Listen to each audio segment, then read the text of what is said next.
الحمد لله نحمده ونستعينه ونستغفره ونعوذ بالله من شرور أنفسنا ومن سيئات أعمالنا من يهده الله فلا مضل له ومن يضلل فلا هادي له وأشهد أن لا إله إلا الله وحده لا شريك له وأشهد أن محمدًا عبده ورسوله أما بعد فإن خير الحديث كتاب الله وخير الهدي هدي محمد صلى الله عليه وسلم وشر الأمور محدثاتها وكل محدثة بدعة وكل بدعة ضلالة وكل ضلالة في النار رب اشرح لي صدري ويسر لي أمري واحلل عقدة من لساني يفقهوا قولي اللهم انفعنا بما علمتنا وعلمنا ما ينفعنا وزدنا علما رب أوزعني أن أشكر نعمتك التي أنعمت علي وعلى والدي وأن أعمل صالحا ترضاه وأصلح لي في ذريتي إني تبت إليك وإني من المسلمين أعوذ بالله السميع العليم من الشيطان الرجيم بسم الله الرحمن الرحيم رجال لا تلهيهم تجارة ولا بيع عن ذكر الله وإقام الصلاة وإيتاء الزكاة يخافون يوما تتقلب فيه القلوب والأبصار ليجزيهم الله أحسن ما عملوا ويزيدهم من فضله والله يرزق من يشاء بغير حساب. حضرات محترم، اسلام کے اصول تجارت کیا ہیں، ان کے متعلق کچھ گزارشات آپ کے سامنے عرض کی تھی. گزشتہ مجلس میں یہ بات عرض ہوئی کہ اسلام کے اصول تجارت کے اندر جو بنیادی نقطہ ہے، بنیادی بات ہے جس پہ اسلامی معیشت کی بنیاد کھڑی ہوتی ہے، وہ دیانت اور امانت ہے. اگر ایک شخص مسلمان کہلائے اور اس کے پاس یہ نعمت نہ ہو تو نبی مکرم جناب محمد الرسول اللہ صلی اللہ علیہ وسلم نے ارشاد فرمایا لا دین لمن لا امانت لہ. جس بندے کے اندر امانت نہیں ہے اس کا دین ہی کوئی نہیں. اسلام تو کیا کوئی بھی دین اس کا نہیں ہے. تو اب اگلا سوال یہ ہے کہ اگر ہم امانت کو مد نظر رکھتے ہوئے کاروبار کو کریں تو کس طریقے سے؟ اسلام 4 طریقوں سے کاروبار کرنے کی اجازت دیتا ہے.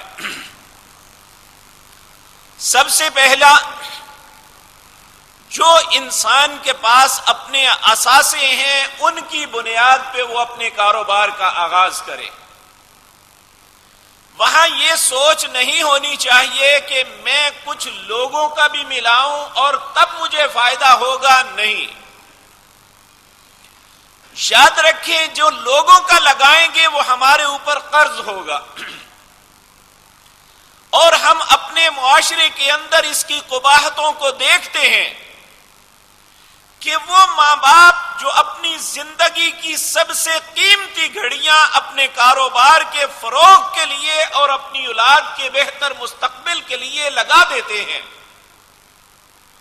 جب وہ اس دنیا فانی کو چھوڑتے ہیں تو وہی اولادیں جن کے لیے باپ نے ساری زندگی محنت کی، مشقتوں میں گزاری اور اپنے کاروبار کو فروغ دینے کی جائز کوشش بھی کرتے رہے، جو لینے اور دینے کا معاملہ ہوتا ہے اولادیں اپنے ماں باپ کے اثاثوں کو بانٹ تو لیتی ہیں لیکن باپ کے قرض کی طرف توجہ نہیں دیتے ہیں۔ اور یاد رکھیں یہ اتنا بڑا المیہ ہے، نبی کریم صلی اللہ علیہ وسلم کے سامنے ایک جنازہ لایا گیا، آپ نے اس کا جنازہ ادا کرنے سے پہلے پوچھا کہ بھائی اس نے کوئی قرض تو نہیں دینا؟ عرض کیا ہاں دینا ہے۔ آپ نے پوچھا بھائی قرض کی ادائیگی کے لیے اس نے کچھ چھوڑا ہے؟ لوگوں نے عرض کیا یا رسول اللہ کچھ نہیں چھوڑا، قرض تو سر پہ ہے لیکن چھوڑا کچھ نہیں، لیکن بالفرض اگر چھوڑا ہے تو اولاد بانٹ لے تو اس کے سر پہ تو رہا۔ تو کہا آپ فرمانے لگے صلو علی صاحبکم، تم نے اس کا جنازہ پڑھنا ہے تو پڑھ لو، میں نہیں پڑھوں گا۔ ایک صحابی ابو قتادہ رضی اللہ تعالی عنہ، ہم دیکھیں اپنے رشتوں میں ایسا اثار نہیں کرتے جتنا اثار ایک مسلمان کے دل میں اللہ نے ڈالا ہوا ہے، اور مسلمان اتنا اثار کرتے تھے۔ جب تک مسلمانوں کے اندر اثار دوسرے کے لیے قربانی کا جذبہ رہا ہے، اللہ انہیں دنیا کی ساری نعمتوں سے نوازتا رہا۔ ابو قتادہ کا رشتہ دار نہیں ہے یہ، اس کا کوئی تعلق نہیں سوائے کلمہ طیبہ کے کہ وہ مسلمان ہے اور وہ بھی مسلمان ہے۔ درد دل کو ہوا کہ قرضہ دینا ہے، رسول اللہ نے جنازے سے انکار کر دیا، اور میرا مسلمان بھائی اٹھے کہنے لگے یا رسول اللہ میں قرضہ دوں گا، آپ اس کا جنازہ پڑھیں۔ رسول اللہ صلی اللہ علیہ وسلم نے ان کے کہنے پہ جنازہ پڑھ دیا۔ کچھ دن گزرے تو نبی کریم صلی اللہ علیہ وسلم مسجد نبوی میں تشریف فرما تھے، حضرت ابو قتادہ داخل ہوتے ہیں مسجد میں۔ آپ نے بلایا ابو قتادہ ادھر آؤ۔ سیدنا ابو قتادہ رضی اللہ تعالی عنہ نبی کریم صلی اللہ علیہ وسلم کے قریب جا کے عرض کرنے لگے یا رسول اللہ حکم ارشاد فرمائیے۔ آپ نے پوچھا ابو قتادہ فلاں بندے کے جنازے کے وقت تم نے اس کی قرض کی ادائیگی کا وعدہ کیا تھا، کیا وہ دے دیے؟ کہنے لگے اے اللہ کے پیارے حبیب صلی اللہ علیہ وسلم آج آخری ادائیگی کر کے فارغ ہو گیا ہوں۔ آپ نے فرمایا وہ جنت اور جہنم کے درمیان معلق تھا، تم نے اس کا قرضہ ادا کر کے جنت میں داخلے کا سبب بنا دیا۔ تو ہمیں یہ بات سوچنی چاہیے کہ اگر ہم اپنی اولاد کے لیے یہ سب کچھ کر دیتے ہیں، ان کے لیے ایسا اثار اور قربانی کرتے ہیں، لیکن کل کو وہ ہمارے ساتھ ایسا اثار نہیں کریں گے تو قرض تو ہم نے لیا ہوا ہے۔ اس لیے اولاد پہ شفقت کے اندر اپنی ذات کو نہیں بلا دینا چاہیے کہ وہ اپنی جگہ ٹھیک ہے۔ اولاد پہ شفقت کرنا ماں باپ کا فرض ہے، لیکن یہ فرض نہیں ہے کہ ہم اپنے سر پہ بوجھ لاد کے اس دنیا سے چلے جائیں صرف اس لیے کہ اولاد جو ہے اس کا مستقبل بہتر ہو جائے۔ اس لیے شریعت سب سے پہلا حکم تو یہ دیتی ہے کہ اپنے دائرے کے اندر کام کرو، جو اثاثے آپ کے پاس ہیں اس کے اندر رہتے ہوئے کرو۔ لیکن اگر کوئی انسان چاہتا ہے کہ میرے پاس 100 نہیں 1000 ہو یا 10,000 ہو، ایک مثال دے رہا ہوں، میرے پاس اتنے ہو تو تب ہمارا کاروبار فروغ حاصل کر سکتا ہے، تو اسلام پھر دوسرے سٹیپ میں یہ کہتا ہے شراکت کر لو. یہ نہیں کہتا کہ سود پہ قرضہ لے لو، بینک سے پیسے لے آؤ، فلاں کے ساتھ ایسا کر لو، دستی پکڑ لو، یہ نہیں. ہاں اس میں کوئی شک نہیں، قرض حسنہ اسلام کا ایک خوبصورت اور حسن ہے. نبی کریم صلی اللہ علیہ وسلم نے فرمایا جو شخص کسی اپنے بھائی کی مجبوری کے وقت اسے قرض حسنہ دیتے ہیں، ہم نے اس کو بھی مذاق بنا لیا. حسنہ کا مطلب ہے اچھا قرض، خوبصورت قرض. ہم نے اس کا معنی یہ بنا لیا کہ قرض لے کے ہنس کے دکھا دو، یعنی ہر اللہ کے حکم میں ہم نے مذاق اور تماشا نکال لیا ہوا ہے. نبی کریم صلی اللہ علیہ وسلم نے فرمایا کوئی شخص اپنی مجبوری کو پورا کرنے کے لیے اپنے بھائی سے لیتا ہے اور جتنے دن وہ پیسے اس کے استعمال کے اندر رہتے ہیں، جس نے بغیر کسی نفع نقصان کے صرف اللہ کی رضا کے لیے اپنی بھائی کی مجبوری کو پورا کرنے کے لیے دے دیا، جتنی مدت تک وہ پیسے استعمال کرتا رہا اسے اللہ صدقے روزانہ اتنے پیسے کے صدقے کا ثواب عطا کریں گے. اسلام تو ایسا احساس کا مذہب ہے جو دوسرے کے لیے خیر خواہی کے علاوہ کوئی جذبہ دیتا ہی نہیں ہے،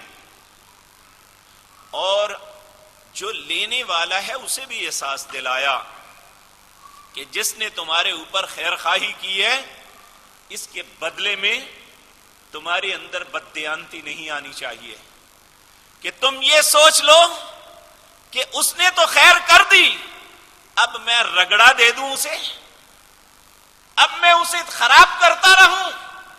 اسلام یہ نہیں اجازت دیتا ہے. اور دوسرا معاملہ نبی کریم صلی اللہ علیہ وسلم نے جو بتلایا، اگر وسعت دینی ہے تو دو. اور آپ دیکھیں کہ عرب ممالک میں اکثر لوگ جن کے بہت بڑے بڑے وسعت والے کام ہیں، اس میں ایک کام کے اندر 100 200 ہزاروں شراکت دار ہیں، اور نفع نقصان کی بنیاد پہ شراکت ہوتی ہے. اور شراکت کے بھی دو طریقے ہیں. ایک یہ کہ آپ کا شراکت دار آپ کی برابری میں آپ کے ساتھ آتا ہے، اس کے پیسے بھی ہیں، آپ کے پیسے بھی ہیں، اور وہ بھی آپ کے ساتھ کام کرتا ہے، آپ بھی محنت کرتے ہیں. پھر آپ کا ایک معاملہ طے ہو جاتا ہے کہ اس میں جو بھی نفع نقصان ہوگا ہم اس میں اتنے شراکت دار ہیں، اس کے مطابق ہوگا. اور اس میں یہ بات یاد رکھے کہ ہر دونوں کے دل کے اندر، نبی کریم صلی اللہ علیہ وسلم نے فرمایا، گزشتہ مجلس میں میں نے یہ حدیث سنائی تھی آپ کو، کہ جب دو شراکت دار شراکت کرتے ہیں ان دونوں کے اوپر تیسرا ان کا رب ہوتا ہے. جب تک ان کے دل میں کھوٹ نہ آئے، دوسرے کے لیے برے جذبات نہ ابھرے، اللہ ان دونوں کے معاملات میں برکتیں نازل فرماتا ہے. اور شراکت کے اندر کسی کو کچھ پتا نہیں، جس کو ہم سب سے گھٹیا شراکت دار سمجھتے ہیں، ممکن ہے ان کی وجہ سے اللہ سب کو برکتیں نازل فرماتا ہو. اس لیے اسلام کے اندر یہ نہیں ہے کہ ہم جا کے بینک میں پیسے جمع کروا دیں اور اپنی سیفٹی دیکھتے ہوئے سود لیتے رہیں، بلکہ مسلمان کاروباری لوگوں کو یہ بات چاہیے کہ وہ اپنے اداروں کو شرکے بنائیں. اگر وہ اپنے کاروباروں کو وسعت دینا ہی چاہتے ہیں تو اس کا یہ طریقہ ہے. اور ایک طریقہ ہے مضاربت. یہ بھی اسلام نے ہمیں سکھلایا، اور میں آپ کو عرض کیا تھا مضاربت کیا ہے. ایک شخص انویسٹر ہے، جس طرح سیدہ خدیجہ رضی اللہ تعالی عنہا آپ انویسٹر تھی، مختلف لوگوں کو پیسے دیتی، وہ آپ کا مال لے کے جاتے اور وہاں جا کے بیچتے، جو نفع ہوتا اس کے نفع کے اندر جو بھی شراکت طے ہوتی وہ مضاربت میں اسے مل جاتی، باقی انویسٹر کو مل جاتی. اسی طرح آج بھی ہم کر سکتے ہیں. اگر ہم اپنے ساتھ کسی کو کام کے اندر نہیں بٹھانا چاہتے، نہ بٹھائیں. مت لے بینک سے، مت لے ایسے کسی شخص سے جو ہم سے سود کا تقاضا کرے، ہماری زندگی کو، ہماری معیشت کو برباد کر دے۔ مت شیطان کے کسی بہکاوے میں آئیں، بلکہ اس کا بہترین حل ہے یہ ہے کہ ہم ایسے شراکت دار کو اپنے ساتھ ملائیں جو مزاربت پہ ہمارے ساتھ مل جائے، اور پھر جب تک ہم آپس میں خیر خواہی میں کام کرتے رہیں گے، اللہ رب العزت کی رحمت کا ہاتھ اوپر ہوگا اور اللہ اس کام میں برکتیں نازل فرمائیں گے۔ لیکن یہ بات یاد رکھیں، یہ پھل ہم نے چکھے ہی نہیں ہے۔ جو لوگ آج بھی، چاہے وہ بھائی مل جائیں، چاہے وہ مسلمان آپس میں مل جائیں، جب ایک شرکہ بنا کے مشترکہ کام کیا جاتا ہے، وہ اکیلے کے کام سے بہت بہتر ہوتا ہے۔ اس لیے ہم جو طریقہ کار اس وقت رائج ہیں، اور پوری دنیا کے جتنے بھی سود خور ہیں، سود لینے والے ہیں، وہ اس نظام کو بچانے کے لیے ہمارے سامنے یہ کہتے ہیں جی اس کا متبادل دنیا میں ہے ہی نہیں، حالانکہ اس کا متبادل اسلام نے 1400 سال پہلے بتلا دیا تھا، لیکن بدقسمتی یہ ہے کہ ہم اس کو اپلائی نہیں کر رہے۔ ہم یہ نہیں چاہتے کہ کوئی ہم سے آ کے سوال کرے کہ بھائی ہمارا معاملہ کیسے ہے۔ دیکھیں، اگر آپ کسی سے قرضہ لیتے ہیں تو سوال اس نے بھی کرنا ہے، وہ بھی آپ کے ساتھ ڈاکومنٹیشن کرتا ہے، اس کی طرف سے خط آتے ہیں کہ آپ نے جو پیسہ لیا تھا کیا کر رہے ہیں، اس وقت اس کی پوزیشن کیا ہے، آپ کیسے چل رہے ہیں، جو پراپرٹیاں آپ نے پلج کی کروائی ہیں ان کی پوزیشن کیا ہے۔ یہ ساروں سوال و جواب ادارے کرتے ہیں۔ اگر انہیں ان سوالوں کا جواب دیتے ہیں تو ہمارا اگر ایک شراکت دار کوئی سوال کر لیتا تو اس پہ غصہ کیوں، اسے کیوں اپنی انا کا مسئلہ بناتے ہیں۔ یاد رکھیں، الشیطان یعدکم الفقر، شیطان ایسے طریقے سکھاتا ہے اور تمہیں ایسے وعدے دیتا ہے جس میں فقر کے علاوہ کچھ نہیں ہے، اور ہمیں اسلامی معیشت کی طرف نہیں آنے دیتا۔ ہمارے لیے بڑے خوبصورت اور مزین معاملے کیے ہوئے ہیں جو ہمارے آخرت کو بھی تباہ کر رہے ہیں اور ہماری معیشت کو بھی پنپنے نہیں دیتے ہیں۔ اور اللہ رب العزت نے بڑے واضح انداز میں یہ بات فرمائی جب لوگوں نے یہ بات کہی کہ لوگوں نے کہا انما البیع مثل الربا، یہ کاروبار، خرید و فروخت، معاملات، اس میں اور سود میں کیا فرق ہے، دونوں ایک جیسے ہیں۔ وہاں بھی انویسٹمنٹ کی جاتی ہے اور اس کا ریٹرن لیا جاتا ہے، اور کاروبار میں بھی یہ۔ حالانکہ اس کا جواب بڑا خوبصورت ہے کہ سود کے اندر جو ریٹرن لیا جاتا ہے وہ یہ نہیں دیکھا جاتا کہ کام کرنے والے کو فائدہ ہوا ہے یا نقصان، وہ صرف لیتا ہے۔ اور کاروبار کے اندر جو شراکت دار ہوتا ہے وہ نفع اور نقصان کا اس کے ساتھ پارٹنر ہوتا ہے۔ اگر نفع ہوا تو فبہا، اگر نقصان میں بھی اس کا حصے دار ہوتا ہے، اس میں کوئی دونوں میں سے کسی پہ بوجھ نہیں ہوتا۔ وہ اللہ سے دعا کرتے ہوئے پھر آگے بڑھتے ہیں، اللہ برکتیں نازل فرما دیتے ہیں۔ جس کے پاس ہم نے جانا ہے، جس کی عدالت میں ہمیں اپنی زندگی کے ہر معاملے کا جواب دینا ہے، جب وہ کہتا ہے میں نے اس کو حلال کیا ہے، اس کو حرام کیا ہے، پھر کون ہے ہم میں جو کہے نہیں میں اپنی مرضی کروں گا، اسی طرح کروں گا۔ اور یاد رکھیں کہ انسان کی زندگی ہے، اس کے متعلق ایک سوال ہے کہ میں نے تمہیں زندگی دی، بتا کہاں فنا کی۔ جوانی ایک ہے، ایک ہی سوال ہوگا، بتا جوانی کہاں برباد کی۔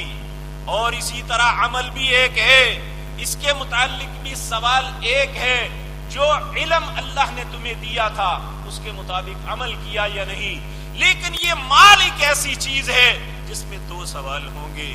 پہلا سوال یہ ہوگا کمایا کہاں سے تھا، اور دوسرا سوال یہ کہ خرچ کہاں کیا تھا۔ نہ اس کو کمانے میں ہم آزاد ہیں، نہ اس کو خرچ کرنے میں ہم آزاد ہیں۔ کوئی شخص یہ سوچے کہ میں نے حلال کمایا ہے، اب میں جہاں مرضی خرچ کروں، تو اللہ رب العزت یہ بھی اجازت نہیں دیتے. اور بلکہ اگر کما کے انسان یہ صحیح جگہ پہ بھی خرچ کرنا ہو تو پھر اللہ وہاں بھی یہ نہیں چاہتے کہ انسان نے جو کمایا ہے وہ سب کچھ دے دے. اللہ یہ بات کو پسند نہیں کرتے، کیونکہ اللہ نے اپنے بندوں کی صفات جو بیان کی ہیں اس میں یہ بات کہی ہے، والذین اذا انفقوا لم یسرفوا ولم یقتروا وکان بین ذلک قواما. جب یہ میرے راستے میں خرچ کرتے ہیں نہ تو اسراف کرتے ہیں کہ ہاں سب کچھ پھینک دیا، سب کچھ دے دیا، اور نہ کنجوسی کرتے ہیں، بلکہ درمیان کا راستہ اپناتے ہیں. نبی کریم صلی اللہ علیہ وسلم کے پاس سیدنا سعد بن وقاص رضی اللہ تعالی عنہ آئے، کہنے لگے یا رسول اللہ میری ایک ہی بیٹی ہے اور مال بڑا ہے، اور آپ کو معلوم ہے میں بیمار ہوں، میں چاہتا ہوں میں اپنا مال خرچ کر دوں. آپ نے فرمایا نہیں. کہنے لگا اچھا اس طرح کرتے ہیں، 1/3 میں اپنی بیٹی کے لیے رکھ لیتا ہوں، 2/3 خرچ کر دیتا ہوں. آپ نے فرمایا نہیں. کہنے لگا چلو نصف کر لیتے ہیں. آپ نے فرمایا نہیں. پھر کہنے لگے اچھا 1/3 میں خرچ کر دیتا ہوں اور 2/3 اپنی ورثاء کے لیے رکھ لیتا ہوں. آپ نے فرمایا یہ بھی زائد ہے لیکن اتنا تم کر سکتے ہو. تو یہ بھی اللہ نہیں چاہتے کہ انسان اپنی اولاد کو مفلس اور کلاش چھوڑ دے، اپنے مال کو کما کے پھینک دے، یہ بھی نہیں چاہتے.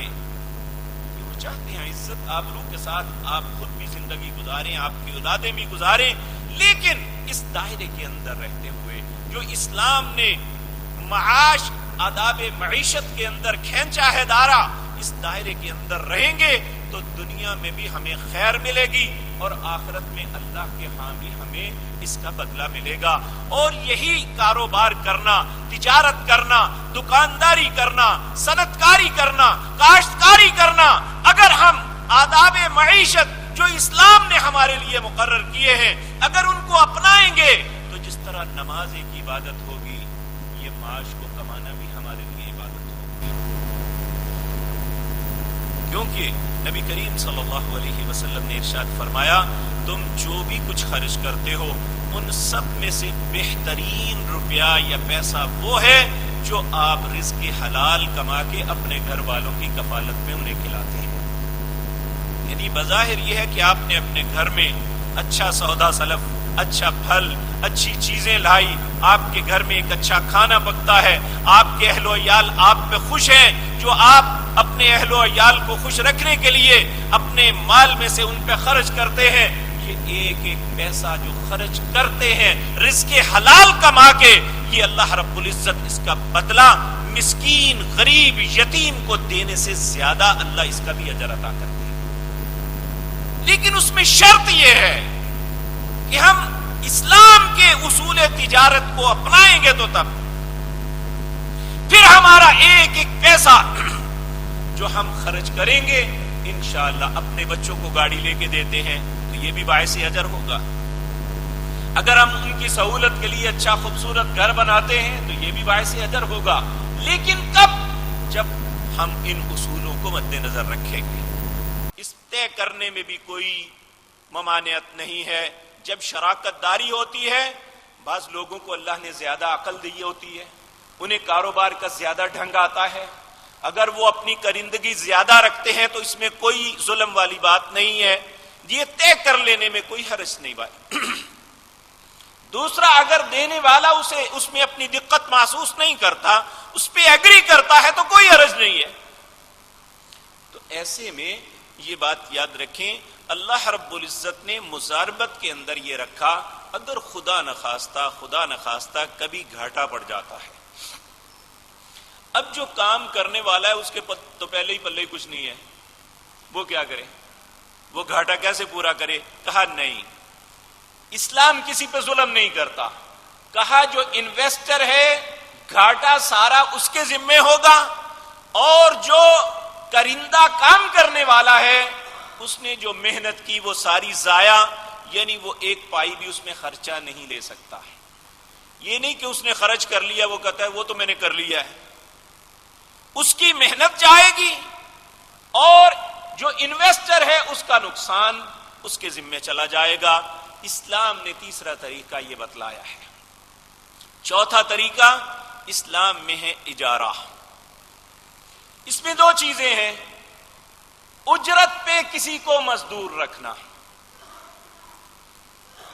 اس کے پاس پیسے نہیں ہیں اور اس پہ اعتماد بھی نہیں ہے کہ میں اسے پیسے دوں گا تو یہ کام کر لے گا, یہی ہے کہ یہ کھا لے گا یا یہ نہیں کر سکے گا.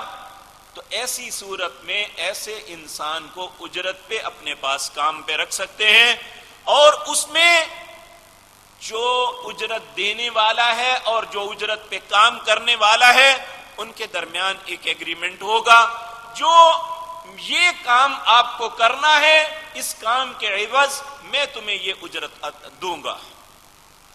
اور یہاں یہ بات یاد رکھیں, اگر اجرت دینے والا اس کے جو کچھ اس نے کیا ہے اس کی اجرت پوری نہ دے, اس میں وہ کم یا زیادہ کرے کم کرے تو وہ اس کی طرف سے بددیانتی ہوگی.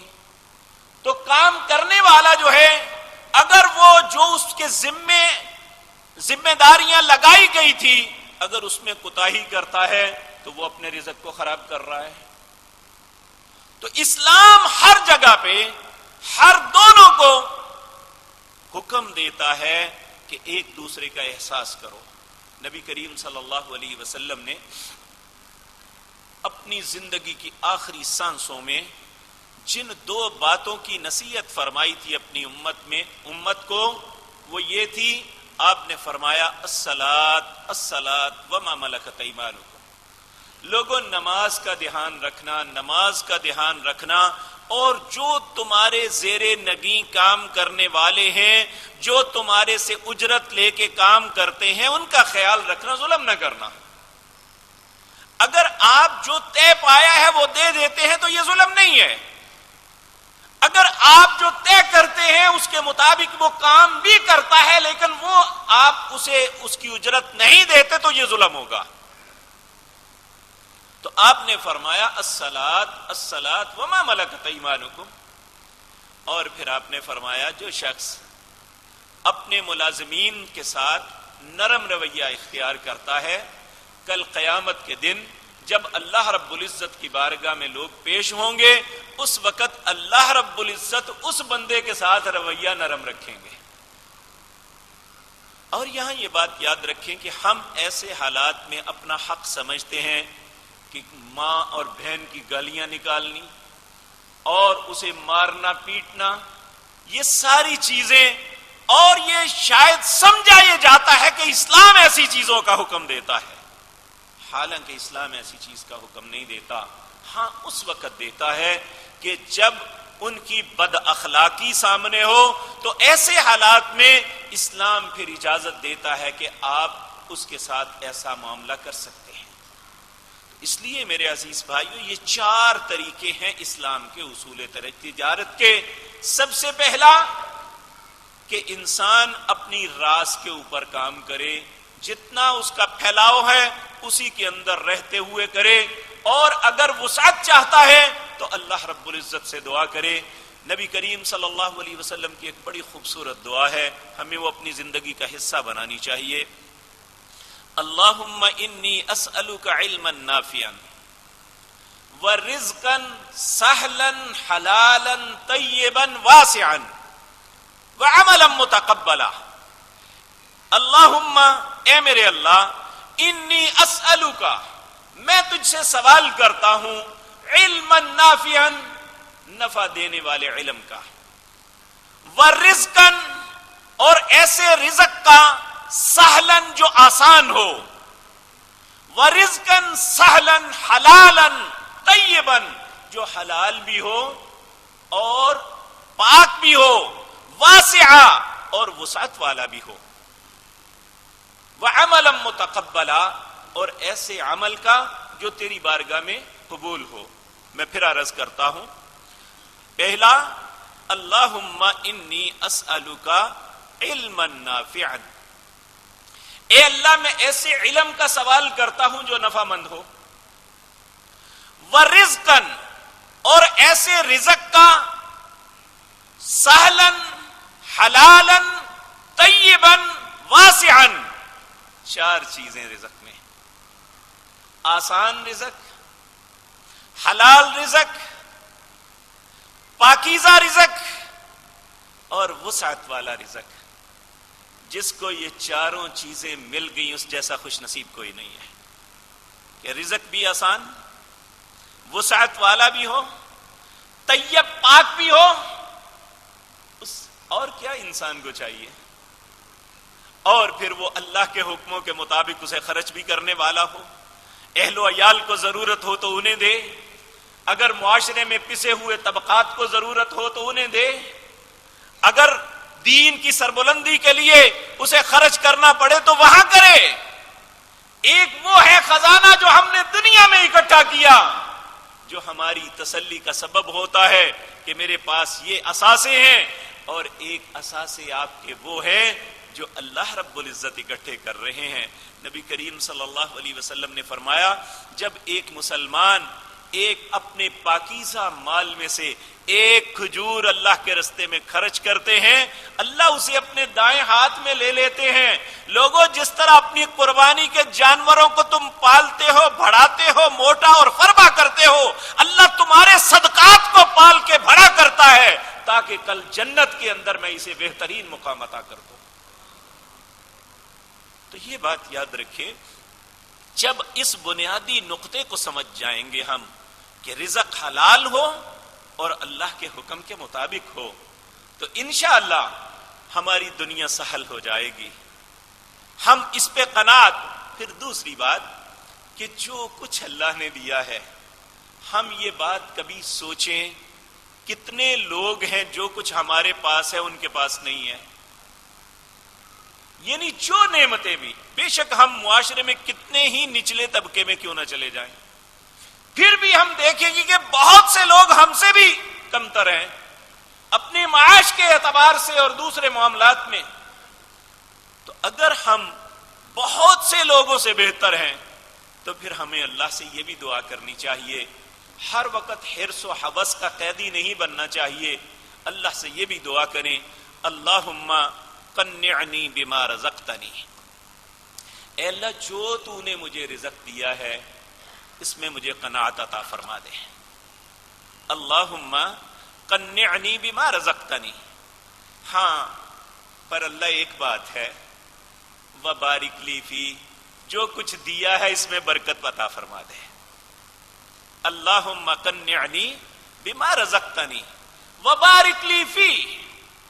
تیسری بات، نبی کریم صلی اللہ علیہ وسلم سے اللہ کہتے، اللہ رب العزت سے عرض کرتے، وَاخْلُفْ عَلَى كُلِّ فَائِدَةٍ بِخَيْرٍ، اے اللہ کچھ چیزیں ایسی ہیں جو مجھے نہیں مل سکی، کچھ چیزیں ایسی ہیں جو نقصان میں چلی گئی، کچھ ایسی چیزیں ہیں جو چھن گئی، وَاخْلُفْ عَلَى كُلِّ فَائِدَةٍ بِخَيْرٍ، اے اللہ جو کچھ مجھ سے چھن گیا یا نہیں مل سکا اس کے پیچھے اس کا بہتر نعم البدل عطا کر دے۔ کسی وقت ہوتا ہے کہ آج ایک اچھا دن تھا، اس اچھے دن میں ہمیں بہت کچھ اللہ نے دیا، دوسرے دن کچھ کم ہو جاتا ہے، اس وقت اللہ سے دعا کرے، اللہم قنعنی بما رزقتنی وبارک لی فی واخلف علی کل فائدۃ بخیر۔ جب انسان اتنا متوکل بن جائے گا، اپنے رب کی عطا پہ ہر حالت میں خوش ہوگا۔ نبی کریم صلی اللہ علیہ وسلم جب آپ کسی نقصان سے دوچار ہوتے تو اس وقت خوش دلی سے ایک بات کہتے، الحمدللہ حمدا کثیرا طیبا مبارکا علی کل حال، تمام تعریفیں اس اللہ کے لیے ہیں، میں اس کی اتنی تعریف کرتا ہوں، حمدن کثیرن بہت زیادہ تعریفیں کرتا ہوں، طیبن وہ پاک ہے، مبارکن بابرکت ہے، علی کل حال اللہ جس حال میں بھی تو مجھے رکھے گا میں خوش ہوں، تیری ذات پہ کوئی گلہ نہیں ہے۔ تو نبی کریم صلی اللہ علیہ وسلم فرماتے ہیں کہ جب انسان مصیبت تکلیف کے وقت اللہ پہ ایسے اعتماد کا اور بھروسے کا اظہار کرتا ہے، اللہ اس انسان پہ اتنا خوش ہوتا ہے جتنا وہ نقصان میں جاتا ہے اللہ اس سے دگنا اسے عطا کر دیتے ہیں۔ پہلی بات، جب ہم سودا بیچتے خریدتے ہیں یا کوئی بھی معاملہ کرتے ہیں، نبی کریم صلی اللہ علیہ وسلم نے فرمایا نہا رسول اللہ صلی اللہ علیہ وسلم عن بیعتین فی بیعت، رسول اللہ صلی اللہ علیہ وسلم نے منع فرمایا ہے ایک سودے کے دو ریٹ کرنے میں۔ کیا مطلب؟ کہ میں یہ کہوں کہ آپ اگر اس، میرے عزیز بھائیو، سیدنا عمر رضی اللہ تعالی عنہ آپ بازار میں جاتے اور آپ بازار میں جا کے لوگوں سے سوال پوچھتے، جس طرح آپ علماء کو بعض مسائل پوچھتے ہیں نا، حضرت عمر تاجروں سے جا کے تجارت کے اصول پوچھتے کہ بھائی اگر ایسا سودا ہوگا تو پھر کیا؟ تو اگر کسی کو پتہ نہ ہوتا کہ وہ کہتا امیر المومنین مجھے اس کے متعلق نہیں معلوم، تو حضرت عمر کہتے ہیں پھر اسے مار کے اٹھا دیتے، کہتے جس کو اسلامی اصول تجارت کا علم نہیں ہے وہ مسلمانوں کے بازار میں کاروبار کرنے کا حق نہیں رکھتا۔ یعنی سیدنا عمر اس معاملے میں، اس لیے دیکھیں آپ کا ایک سبجیکٹ ہے، یہ ایک ٹریڈر ہے، اس کا یہ سبجیکٹ ہے، وہ دیکھے اسلام اس معاملے میں ہماری کیا رہنمائی کرتا ہے۔ ایک صنعت کار ہے، اس کا یہ سبجیکٹ ہے، اسے چاہیے کہ صنعت کے معاملے میں اسلام ہماری کیا رہنمائی کرتا ہے۔ ایک کاشتکار ہے، وہ یہ دیکھے اسلام اس معاملے میں ہمیں کیا کرتا ہے۔ اس ایک مزدور ہے، وہ یہ دیکھے، ایک آفس میں کام کرنے والا شخص ہے، وہ یہ دیکھے اسلام ہماری رہنمائی کیا کرتا ہے۔ ہم اسلام کے اصولوں کو اپنا لیں، ہماری زندگی آسان ہو جائے گی۔ اللہ یہ بات مجھے اور آپ کو سمجھنے کی توفیق عطا فرمائے۔ اقول قولی ھذا واستغفر اللہ لی ولکم۔ ان الحمد للہ نحمده ونستعینه ونستغفره ونعوذ باللہ من شرور انفسنا ومن سیئات اعمالنا، من يهده الله فلا مضل له ومن يضلل فلا هادي له، واشهد ان لا اله الا الله وحده لا شريك له، واشهد ان محمدا عبده ورسوله۔ اللهم صل على محمد وعلى آل محمد كما صليت على إبراهيم وعلى آل إبراهيم إنك حميد مجيد۔ اللهم بارك على محمد وعلى آل محمد كما باركت على إبراهيم وعلى آل إبراهيم إنك حميد مجيد۔ حضرات محترم، جو ہفتہ گزرا ہے یہ اس سال کا چوتھے مہینے کا آغاز تھا۔ 2016 میں یہ آنے والا 5واں زلزلہ ہے۔